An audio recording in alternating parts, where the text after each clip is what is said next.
नहीं, बाकी कटनी की बात अलग है, ये तो दिखाई दे रहा है कटनी में आए हैं। अच्छा, कितने लोग हैं जो पहली बार आए हुए हैं, जो पहली बार मुझसे मिल रहे हैं? क्या बात है यार, बहुत सारे लोग हैं। एक बार तालियां बजा लो खुद के लिए। मैं आप लोगों को एक बात बोलना चाहूंगा, क्योंकि मैं देख पा रहा हूँ कुछ लोग तो एकदम जोश और जुनून से भरे हुए, और कुछ लोग ऐसे हैं जो कसम खा के बैठे। अरे डियर बॉयज एंड गर्ल्स, थोड़ा जोश जुनून अंदर लेकर के आओ, है ना? मतलब राहत इंदौरी साहब की कुछ लाइनें हैं, वो मुझे लगता है कि आप लोगों के लिए कही गई हैं, क्योंकि यूथ के लिए बोलते हैं वो कि जहां से गुजरो धुआं बिछा दो, जहां से गुजरो धुआं बिछा दो, जहां भी पहुंचो धमाल कर दो, जहां से गुजरो धुआं बिछा दो, जहां भी पहुंचो धमाल कर दो। अरे तुम्हें इस रियासत ने हक दिया है कि तुम हरी जमीनों को लाल कर दो।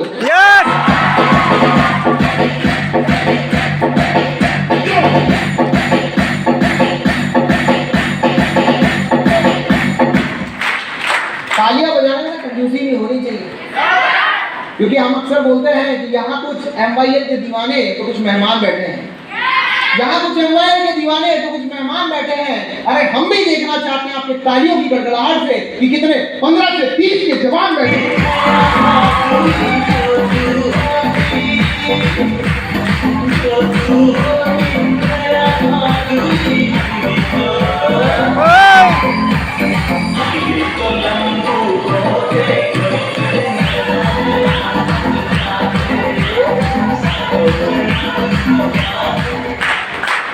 ये भी चुन के लेकर के आए।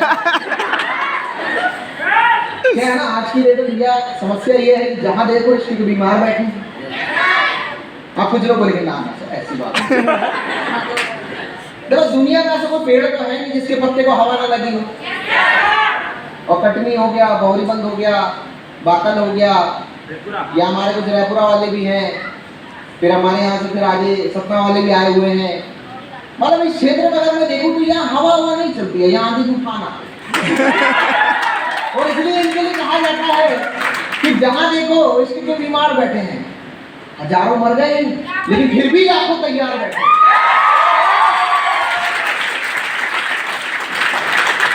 कई बार जिंदगी बर्बाद हो जाती है आशिकी के पीछे, जिंदगी बर्बाद हो जाती है आशिकी के पीछे। और फिर अगर किसी ने पूछ लिया अल्लाह क्या हुआ, तो बोले जी क्या बताएं, मामा की सरकार है इसलिए तो बेरोजगार बैठे हैं।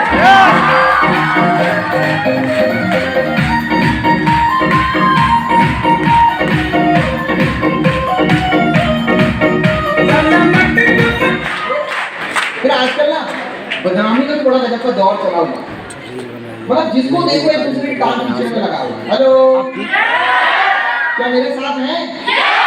मैं जवानों से बात कर रहा हूँ, 15 से 30 सालों की बात कर रहा हूँ। देखो उम्र से मतलब नहीं है, मैं दिल से जवान की बात कर रहा हूँ, है ना, जिसको भरोसा है कि हम जवान हैं। लेकिन अब इंसान की अगर जवानी होती है ना, तो आदमी पूरी दुनिया में जाके G20 की अध्यक्षी कर देता है 70 साल की उम्र। तो वो जवानी होनी चाहिए, और जवान हो जवान मर्द लगना चाहिए, है कि नहीं? क्या होता है ना कि भाई मर्दानगी आपके जोश आपके जुनून से दिखाई देती है।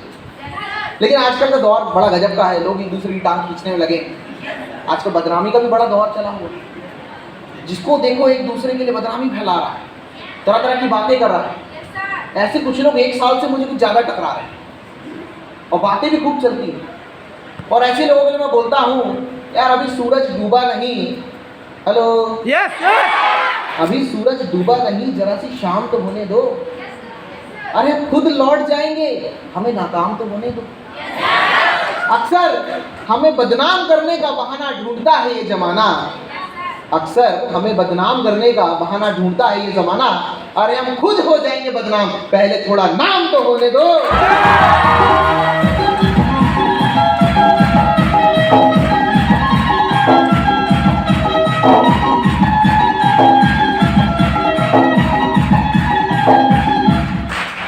अच्छा, यहाँ कितने लोग ऐसे हैं जो अपनी जिंदगी में एक बड़ा बदलाव चाहते हैं? यस। जो कुछ बेहतर करना चाहते हैं, जो जिंदगी में कामयाब होना चाहते हैं, जो कामयाबी की बुलंदी तक जाना चाहते हैं, जो आसमान में उड़ना चाहते हैं, जो अपने माँ बाप की उम्मीदों को पूरा करना चाहते हैं, जो चाहते हैं कि अगर उनके बाप को रास्ते से गुजरना पड़े तो कोई ना कोई उन्हें ये टोक कर बोले क्या तुम उसी के पिताजी हो।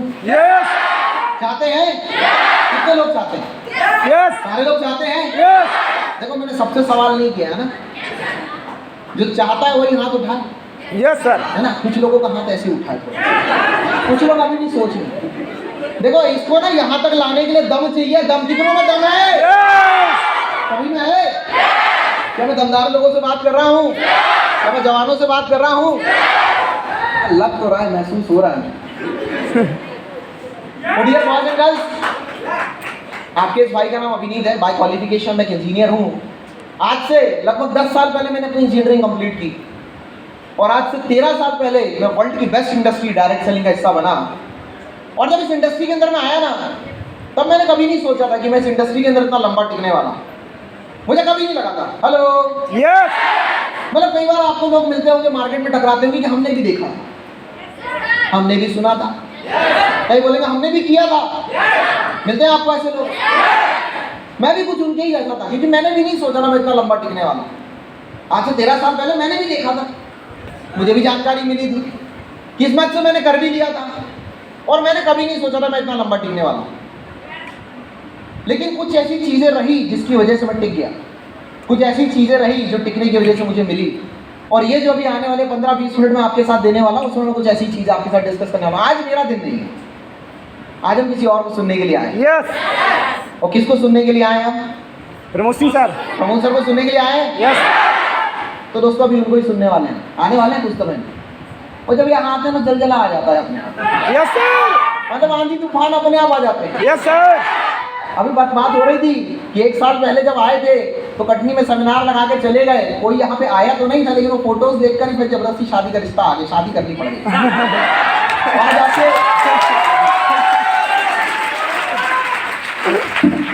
आज हमारे कटनी के जीजा जी भी आए हैं। भाई तो मेरे लिए तो मेरी भाभी है, मेरी भाभी आई है। तो डियर बॉयज एंड गर्ल्स, मैं मिडिल क्लास बैकग्राउंड से बिलोंग करता हूँ। बर्थ प्लेस मेरा छिंदवाड़ा है, नेटिव टाउन आज भोपाल है। और मैंने इस लाइफ की जब शुरुआत की, मिडिल क्लास फैमिली कैसी होती है, एक मध्यम वर्गीय परिवार। अगर मैं अपने परिवार की बात करूँ तो मेरा परिवार ऐसा था कि हर होली, दिवाली, दशहरा, जन्मदिन, कोई घर में शादी ब्याह हो, कोई फंक्शन हो, मुझे कपड़े दिलवा दिए जाते। बस फर्क इतना सा था कि बढ़ते आगे होते थे। मतलब अक्सर घर वाले बोलते थे कि बेटा तू ना बड़ा हो जाएगा, कपड़ा छोटा हो जाएगा। ये चीज़ मेरे साथ होती थी। आपके साथ हुआ कभी ऐसा? मेरे साथ ऐसा ही होता था। लेकिन थोड़ा सा मामा जब हमारे यहाँ पावर में आए तो मामा को थोड़ा सी तरस आ गई सरकारी वालों पे, क्योंकि मेरे फादर एक गवर्नमेंट जॉब में है। तो सैलरी थोड़ी बढ़ गई, ठीक ठाक सैलरी हो गई। तो उसका फ़ायदा हमें ये मिला कि इस व्यापार में आने के पहले भी मेरे पास अपना घर था। बस फर्क इतना सा ही जो पिताजी ने द्वारा बनवाया हुआ था, वो उन्होंने बनवाया। इस व्यापार में आने के पहले भी मेरे पास अपनी मोटरसाइकिल थी, मैं 2 व्हीलर से घूमता था। स्कूल लाइफ में दिलवाई थी, लेकिन मेरे फादर ने दिलवाई, एवरेज वाली। मैं बोला पापा वो पल्सर दिलवा देते, थोड़ा उस समय क्रेज चलता था। तो मेरे चाचा जी साथ में गए हुए थे, मुझे बोलते हैं बेटा पहले तू कमाने लग जा, फिर तू जो बोलेगा दिलवा देंगे। मेरे मन में आया मैं कमाने लग जाऊँगा, तुमसे पूछूंगा भी क्यों।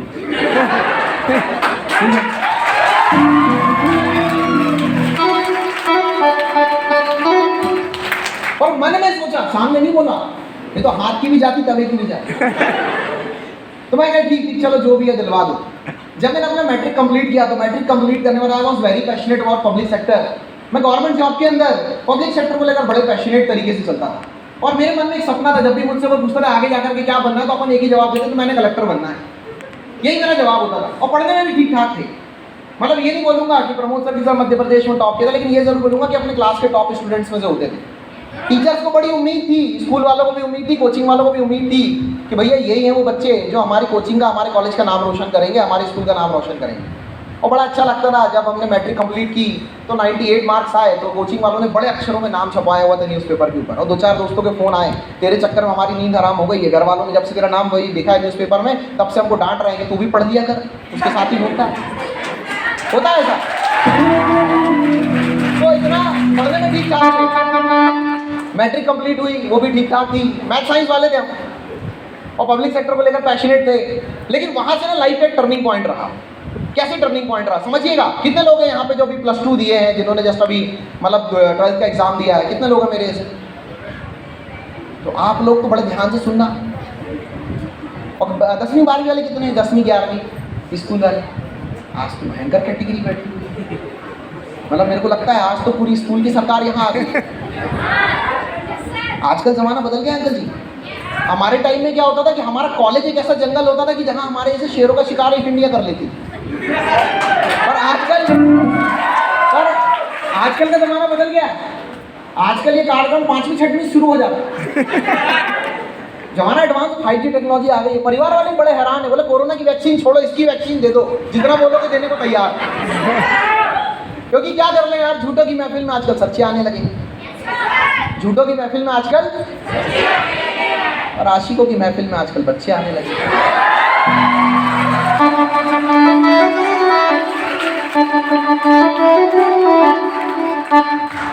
हमारे इन आशिकों को लगता है कि उनकी खूबसूरती बढ़ गई। जब हमारे आशिक मार्केट में निकलते हैं ना, उन्हीं से मिलते हैं, तो उनको लगता है कि इनकी खूबसूरती बढ़ गई। खूबसूरती कुछ नहीं बढ़ी है। मसला सिर्फ इतना सा है कि आजकल के मोबाइल के कैमरे बड़े अच्छे आने लगे हैं।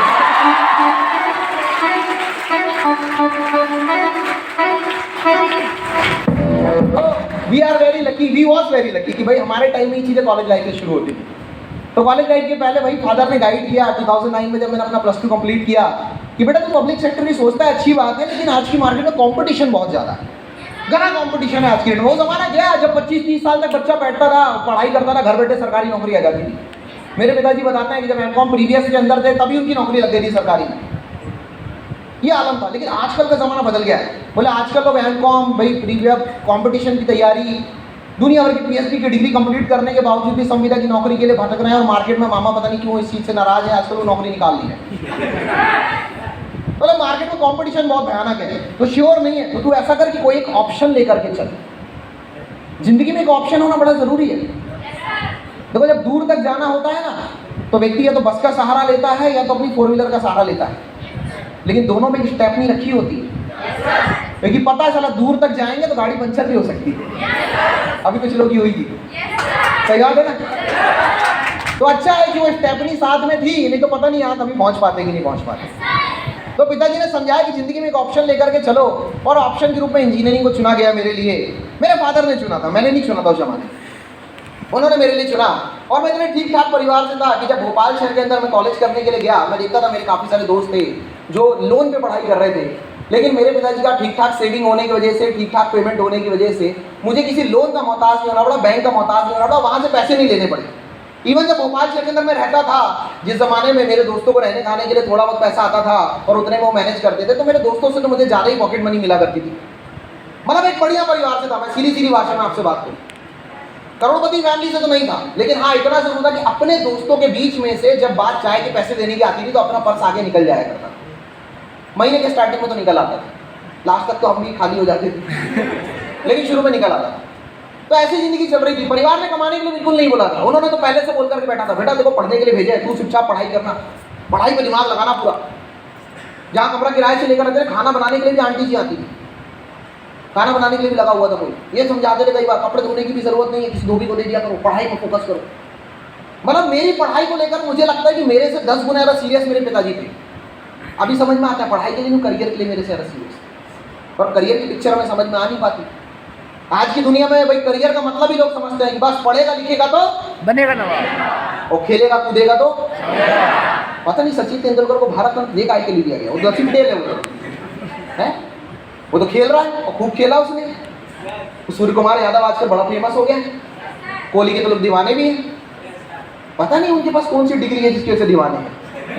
वो तो पढ़ते भी नहीं है, बात भी नहीं करते, समझाते भी नहीं, सिखाते भी नहीं। लेकिन हमारे आसपास का कल्चर ऐसा होता है, मिडिल क्लास वाले ना, तो आसपास का कल्चर ऐसा होता है। और उस टाइम पे ना एक चीज़ मेरे साथ बड़ी गजब की थी, मुझे घर से पैसे मांगने में बड़ी शर्म आती थी। पता नहीं एक उम्र के बाद हो जाता, होना चाहिए, मुझे ऐसा लगता है। ठीक है, मतलब 20 से 25 साल की उम्र में पहुंच गए हो, 15 से 25 साल की उम्र में पहुंच गए, उसके बाद भी आपको पैसे मांगने में शर्म नहीं आती घर से, तो ऐसे लोगों के लिए मैं तो बोलता हूँ कि बाप की कमाई पे जीते हैं और अपने आप को फौलाद कहते हैं। बाप की कमाई पे जीते हैं, अपने आप को फौलाद कहते हैं। घर बैठ के फ्री की रोटियां तोड़ते पूरी उम्र निकाल देते हैं और पता नहीं क्यों अपने आप को औलाद कहते हैं।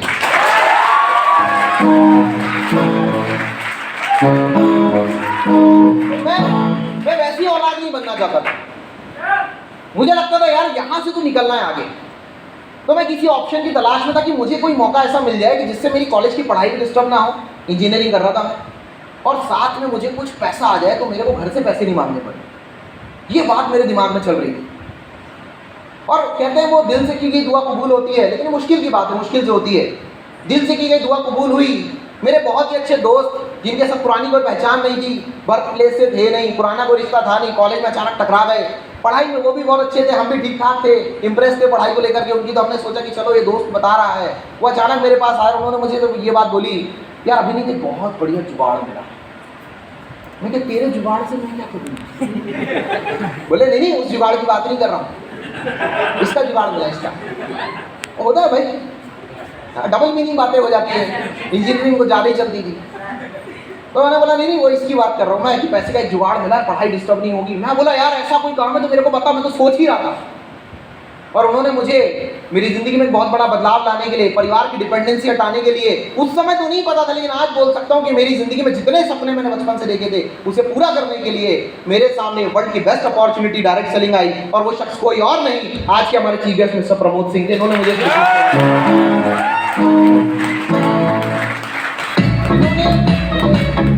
कॉन्सेप्ट के बारे में बताया। और एट दैट टाइम जब मुझे इस बिजनेस के बारे में बता रहे थे, I don't know about direct selling, I don't know about network marketing, I don't know about MYL, I don't know about nutrition, I don't know about education, I don't know about anything. जो भी इस industry, इस business के बारे में मुझे बताई गई, उनमें से किसी भी चीज़ के बारे में ज़्यादा नहीं जानता था। मैं इंजीनियरिंग का बंदा था, पढ़ाई करने के लिए भोपाल शहर गया हुआ था। घर वालों ने पहले से बहुत कुछ समझा कर बोला हुआ था। हाँ, ये चीज़ जरूर थी कि मेरे आसपास बहुत लोगों ने मुझे समझा के रखा था, देखो भोपाल में ना ऐसी बहुत सारी हवाएं चलती हैं, इनसे दूर रहना, बड़ी बड़ी स्कीमें चलती हैं, बड़ी बड़ी बातें चलती हैं, ये जरूर मुझे लोग बोला करते। बाकी है क्या क्या नहीं, मतलब उस टाइम पे तो मैं बोल सकता हूँ कि हमारा हाल बिल्कुल वैसा ही था जैसे 2020 में लोगों का हाल कोरोना को लेकर था। बीमारी है, छुएंगे तो खत्म, पर क्या है कैसा है कुछ नहीं पता। तो ये नहीं पता था कि बिजनेस क्या है, लेकिन अंदर से मन में वो सपना तो था, वो चीज़ चल रही थी। तो मैंने क्या यार, बाकी सब छोड़ो, कहीं कुछ ऐसा तो नहीं है जो मेरी वो जो टारगेट में लेकर के चला हूँ, जो मन में सोच लेकर के चला हूँ, वो चीज़ मुझे दिलवा दे, अचीव करवा दे। और जब 10 लाख रुपए मैं ऑलरेडी अपनी पढ़ाई में लगा रहा हूँ, लाखों रुपए हम अपने एजुकेशन में लगाते हैं, यस और नो? लेकिन इतना पैसा होता है, BEd करो, DEd करो, MEd करो, बैंक की तैयारी करो, रेलवे की तैयारी करो, UPSC में जाओ, इंजीनियर बन जाओ, मेडिकल कोर्स कर लो, कौन सा कोर्स आज लाखों रुपए से कम में हो रहा है? उस जमाने में 64,000 कॉलेज की जो फीस हुआ करती थी, आजकल सुना 1,24,000 हो गई। तो फीस तो लगातार बढ़ी रही है। तो लाखों रुपए लगाने के बाद जहाँ 20-25 हज़ार रुपए की गारंटी नहीं है, 15-20 हज़ार के लिए क्या सोचना है यार, शुरू करना चाहिए। ये बात मेरे दिमाग में आ गई। पर दिमाग में आने से क्या होता है, क्योंकि जेब में पैसे तो थे नहीं। हम बोले सब ठीक है सर, कुछ फ्री का जुगाड़ हो तो बताओ ना सर, मतलब वहीं के वहीं हो जाए, मतलब मैं काम करूं वहीं मेरा पेमेंट बने। मैं अपने आप तरीके से मैं कोशिश कर रहा था कि इस तरह से भाई मेरे को पैसे ना डालने पड़े, लेकिन थे नहीं। ये घर से लिमिटेड पैसे मिलते थे, भले बाकी से ज़्यादा मिलते थे, लेकिन मिलते लिमिटेड ही थे। वो भी रहने खाने के मिलते थे, खत्म हो जाते थे लास्ट में, और महीने का अंतिम चल रहा था।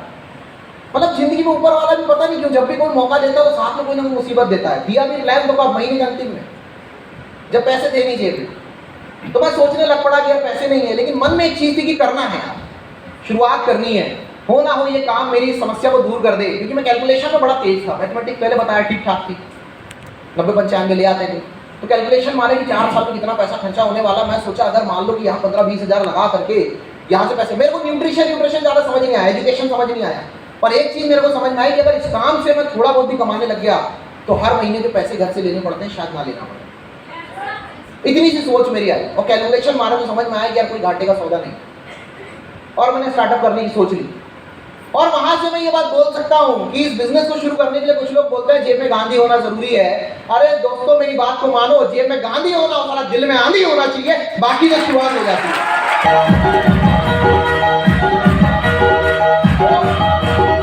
वो दिल में आंधी थी, वो आंधी तूफान के साथ शुरुआत कर दी हमने। सोचा कि शुरू करना है, पैसे का जुगाड़ किया, घर में बात की, पापा कंप्यूटर क्लासेस करनी है, कोचिंग करनी है, कैंपस की तैयारी करनी है। क्योंकि इतना मुझे पता था कि यार इस व्यापार में आऊँगा तो मैं एक चीज़ से बड़ा इंटरेस्ट था, लाइन समझ नहीं आया, लेकिन जिन लोगों से मिला उनसे एक चीज़ से इंटरेस्ट था कि यार बोलते बड़ा अच्छा है, बड़ा बढ़िया बात करते हैं, इनका ड्रेसिंग सेंस बड़ा मजबूत है, इन लोग कॉन्फिडेंस बड़ा अच्छा है,